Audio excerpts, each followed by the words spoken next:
The flight across the Atlantic took them 3 days without time to sleep or eat above the vast blue sea. Once Marius had landed, Dean let himself slide down onto the sandy ground of the beach and remained motionless. Melissa didn't fare much better. Sitting on her knees, she stared towards the horizon. Marius turned into his usual human form.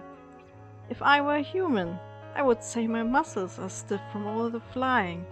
He looked down at the couple. "I doubt you will get better from sitting there." Marius tilted his head like a child observing an insect. Dean wasn't in the mood for games now, therefore he just gestured towards the bag. "Could you take a look if there's still some food left?" They found the remains of some bread and dried fish and a hose with now stale water, but it was better than nothing, especially with the sun bearing down. After eating, they left the shore behind and managed to find a bit of shade where he and Melissa could rest. All the while, Marius lit a cigarette and mumbled something about how much America had changed. From new trees to shady ruins, everything was commented on, in a tone that indicated great disapproval. Dean didn't realize he had slept until he opened his eyes again to find the sun had set. Not that it made much of a difference, the air was still moist and warm. Aching for some coolness, Dean took off his coat and cast it over the bag lying in the dirt next to them. "How can you bear the heat?" he asked as he stood next to Marius, who still wore his hat and coat as if nothing was the matter. "I am a demon," he said as if it was the most ordinary thing in the world. "I don't feel hot or cold." Where the hell are we? Dean wondered for the first time. He finally had the strength to take in his surroundings, only that there wasn't much to see. The ground was dry and covered in grass, and in the distance something like a city seemed to be located. Behind them the waves still crashed from time to time, and the sky showed clouds in the distance. A strange howling sounded from the wilderness far away. "Sounds like a coyote." "Clever little creatures.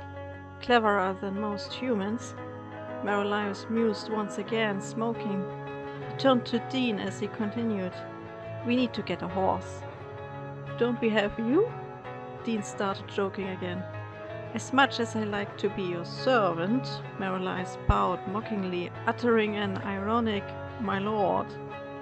But someone has to carry those damn clothes, and I don't want to be a horse all the time we are here."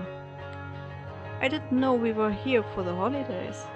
"We aren't," the demon clarified firmly, "but America is not Britain. Especially in the wilderness, people wield guns to show who's the boss. You need backup as long as you're..." The demon gestured awkwardly while looking for the right words. "Issue persists." "I didn't know you were that discreet about your identity. I just got rid of one priest, and the states we are crossing are very religious." The demon spoke the last word as if it would leave a foul taste in his mouth. They continued resting under the small tree until daylight approached. As Dean stretched, he still felt warm, but the weakness had vanished out of his limbs. They went towards the house-like silhouettes in the distance to buy said horse and perhaps some food. The city turned out to be a small town consisting of a shop, a bank, a pub, and some houses with closed doors and windows. A farmer just entered town on his wagon carrying crops for sale. "Excuse me," Dean addressed the old man wearing an old plantation hat. The farmer looked at the foreigner with a piercing glance. "Do you know where we can buy horses?" Dean said, starting to feel a bit uncomfortable. He had forgotten about how the Americans still bore ill feelings towards the crown. "What do Englishmen want with a horse? Don't you all use fancy mechanics in London?" the man said with scorn. "Well, you see, I would like one for the lady." Dean gestured at Melissa standing to the side next to Marius. The man took a moment to decide, but in the end his good nature seemed to have the upper hand.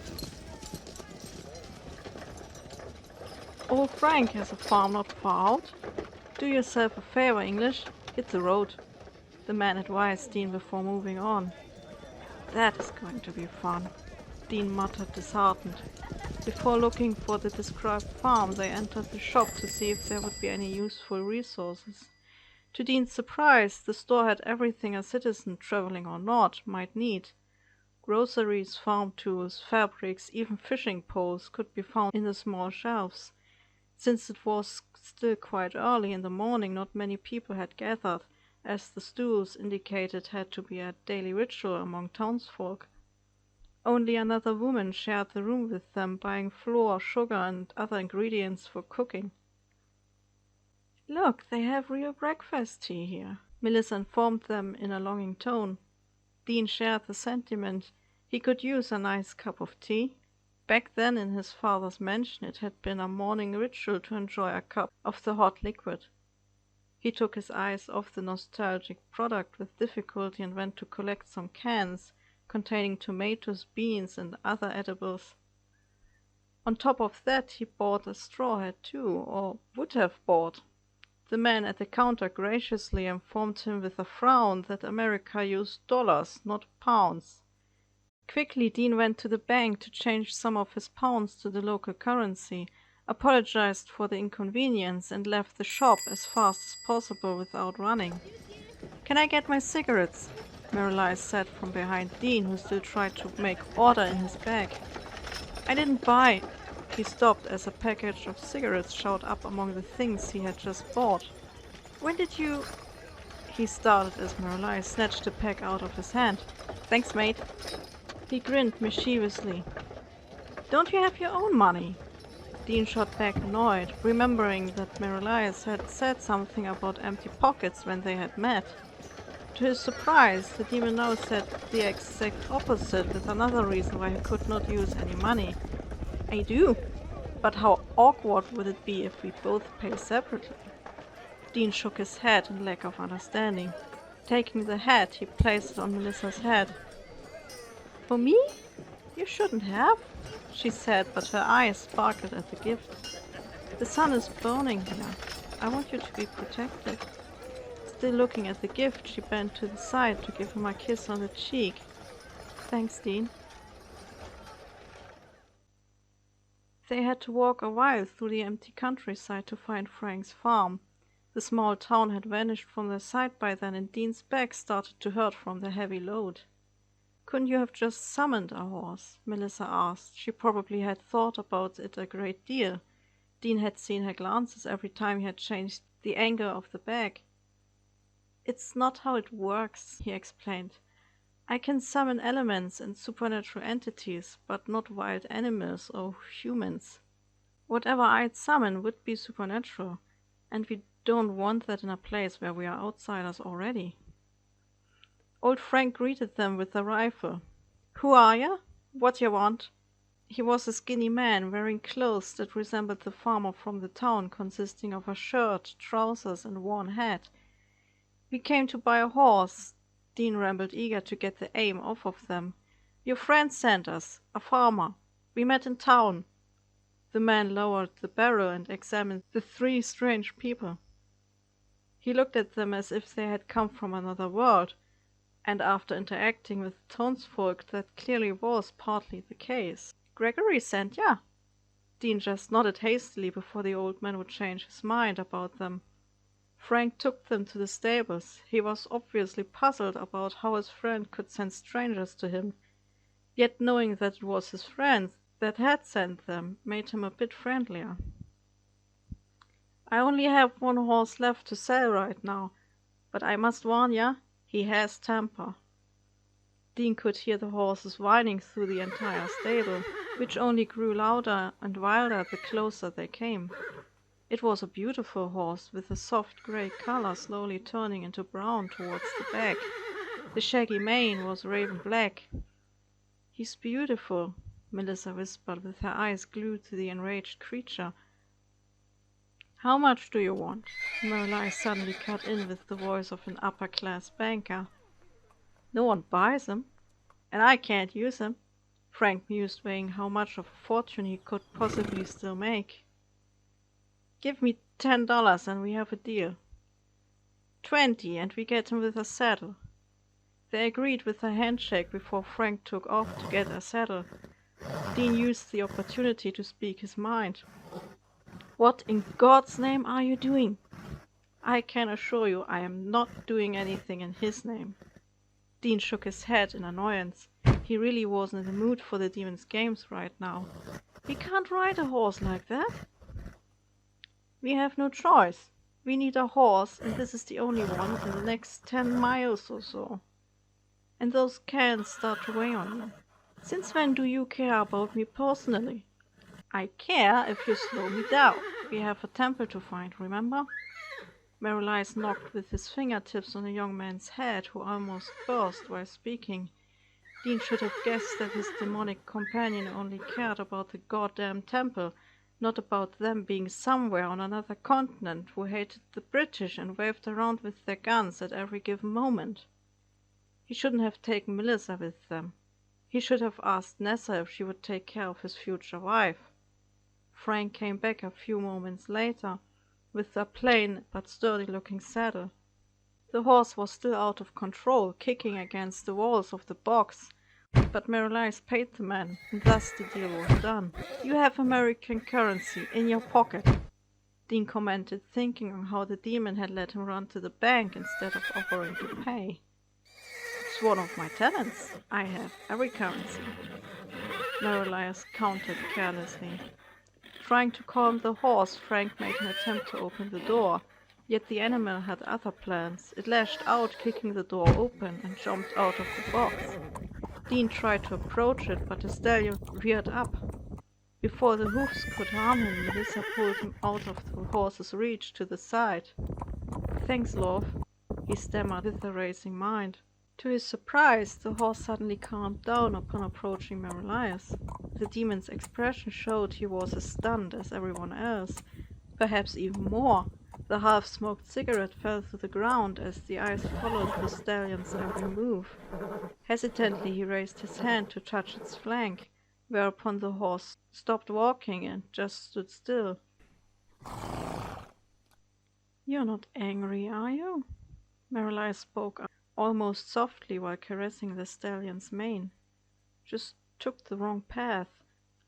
Dean was sure he just imagined it, but it seemed as if his friend didn't just speak about the horse. What's his name? Merrill asked without looking away from his new friend. God's Wrath. You've got to be joking, came the calm but slightly irritated reply. Frank obviously misinterpreted the irritation as the mark of an unbeliever. The Lord is at your side wherever you go, son. I sincerely doubt that, Merrill said with a knowing smile. God's Wrath snorted at the retort as if he was laughing too. It seemed the horse had a rather gentle character, as it let Melissa climb its back without a fuss, and the back too seemed not to bother it. The name, however, didn't sit right with Merrill, who still pondered over a better fit.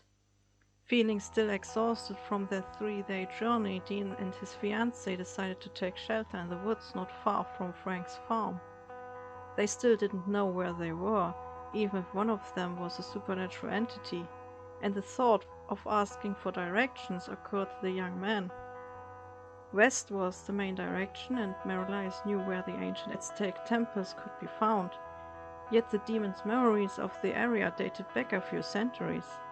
Dean made a small fire using his gift, since the air grew chilly among the trees. And together with Melissa they each ate a can of baked beans. Luckily, Nessa had packed a pair of spoons. She had probably known they would have use of flatware. Dean only wondered why there were 3 spoons, if the witch knew that Merrill didn't need food. Opposite of them, the demon leaned against a tree and smoked. Dean could see he still thought about a better name while staring at the branches above. God's Wrath stood next to him, nibbling on the green strings protruding the ground. Where exactly do demons come from, Merrill? Dean wondered, ripping his friend out of his musings. Well, he started, your clever little book doesn't enlighten you about it. probably because not all what was written down was included in it. But that doesn't matter, I guess.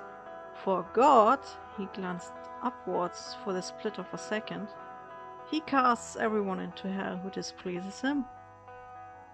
Down in the darkness, far from light and happiness, mortals and immortals alike are supposed to suffer in the tempestuous fires. He puffed on his cigarette while looking into the flames for a moment.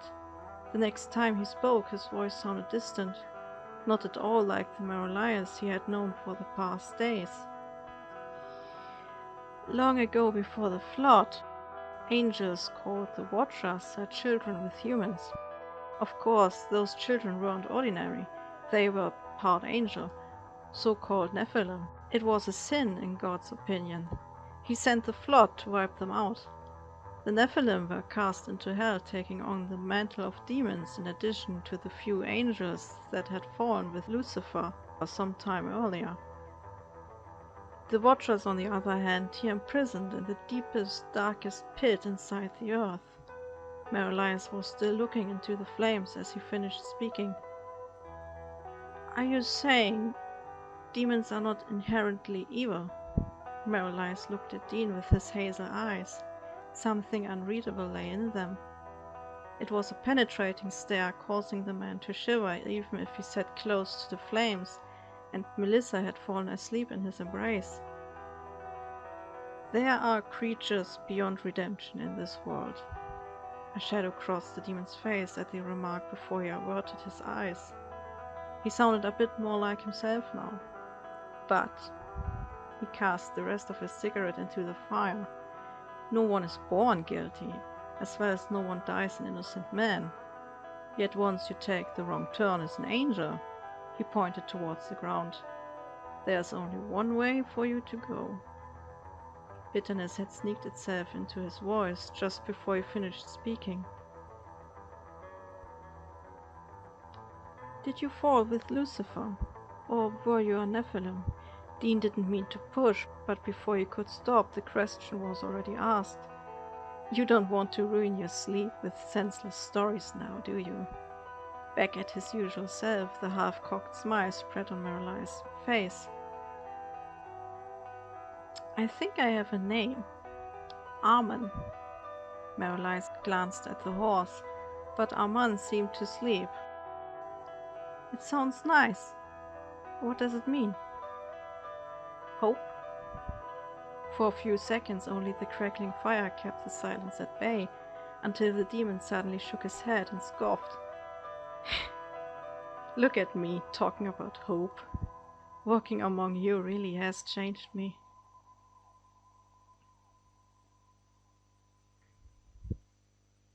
Together the trio set out the next day. Dean felt refreshed after managing to get a bit of extra sleep. The sun stood high in the sky when they saw another town appearing in the distance. Yet before they could think about entering, several gunshots sounded, and one of the men standing in the streets went down. Two more took cover behind some barrels. One with a rifle, another with just a revolver. Opposite of them, three other men, all wielding rifles and wearing suits, fired repeatedly. Shouldn't we have them? Melissa said, turning to Dean. We should move on, Merolias answered before Dean could. But she started as the demon took the word again. Look, there are three men in clean suits shooting at men in dusty shirts. It's probably a robbery gone wrong. Time to go. Merolias, visibly annoyed to be bothered with mortal business, pointed towards the horizon in the west. They are on the wrong side of the law. You're a demon. Still I helped you. Dean countered while making for the group of fighting men. He heard Merolias only mumble something along the lines of blasted humans. Carefully he sneaked closer to where the suited men had positioned themselves and drew a medium-sized circle in the ground. He ducked a few times when a bullet whistled past him to hit the wooden house behind. Trying to calm his pounding heart, Dean focused on the spell, hoping his strength would be enough since he needed to concentrate on not damaging anything unnecessarily. One of the suited men was shot as they stared at the suddenly darkening sky. Dean could feel the seal trying to keep his power in check, but he pushed on. A sudden piercing pain emerged in his chest, forcing him to take his hands off the symbol on the ground. Yet the summoned lightning struck with fatal results. The part of the ground absorbing the energy had exploded, and a suited man taking cover had been catapulted 10 feet away by the sheer force of the impact. Dean still clenched his chest, trying to breathe until the pain slowly subsided and Melissa came into view. "Dean, are you alright?" "I'm fine, dear," he said in a daze, trying to get up. "You are a fool-hearted idiot and a maniac, Dean Calderwood," came Marily's angry response. "You could have helped," Dean countered, unimpressed. "Just like you did with the bullets of my uncle's men. And by the way, I am still fit for your temple." The last words came out harder than intended, and let Dean feel sorry for a moment when Marily's turned his head in defeat so the brim would hide his eyes. The sound of clinking coins made them turn their attention towards the sole survivor of the man Dean had tried to save. "See, I was right. He is a robber. Why did you save him?" "He was in trouble." "Yes, and without you acting foolishly he would be dead by now, burning in hell, and everything would be fine." Feeling their eyes on him, the man turned around. He was a gaunt-looking fellow with grey eyes and tanned skin from long exposure to the sun. The dark brown hair was mostly concealed by his hat of the same color, and he was clothed in a loose cotton shirt, pants, and a sand-colored duster coat. A rag of cloth he wore around his neck, together with the stubbles on his chin, made him look even more like a thief. "I ain't no more robber than those Yankees," the middle-aged man said before spitting into the direction of the unconscious man. The stranger turned around again to take his dead companion's ammunition. Melissa, clearly upset about the missing manner, spoke up in incomprehension. "We saved you! What am I supposed to do, go down on my knees and thank you? I didn't ask to be saved."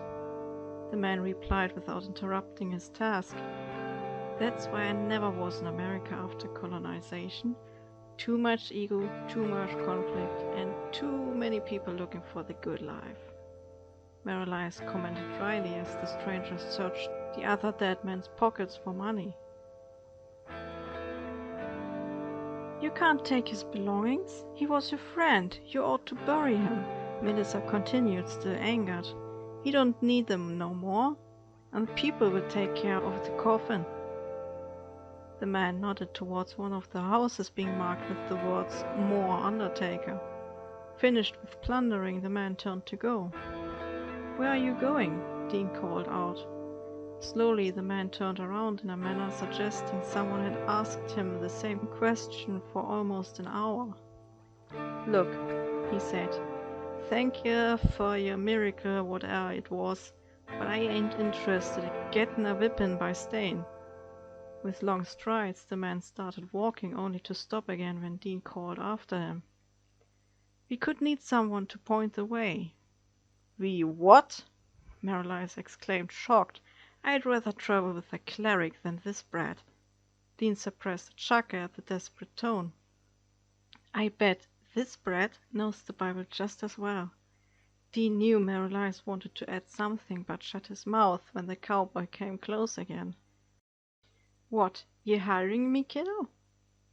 An amused grin spread on his face as he spoke. Dean saw Marily's clenching his fist at that arrogant demeanor. "Careful, or I'll add another corpse to the pile," he growled. "Easy there, fella. If you have what I want, I'll be your man," he said, turned to Dean. "We have to find a temple," he pointed at Marily's.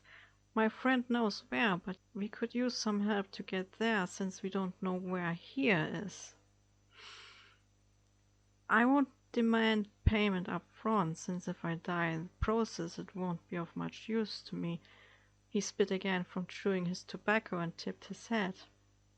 "The name's Nathaniel Connor." Dean introduced them to Nathaniel, who raised an eyebrow at Marily's name. "Did you grow up in damn circus?"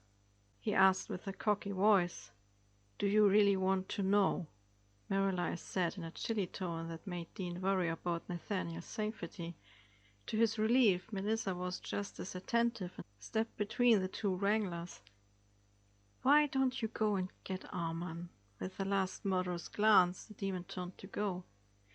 "Nathaniel, do you have a horse?"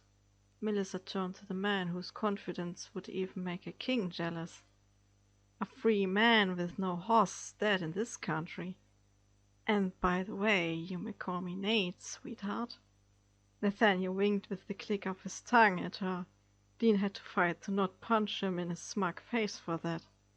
Instead, he squeezed in front of Melissa. "Her name will soon be Melissa Calderwood, just so we are clear."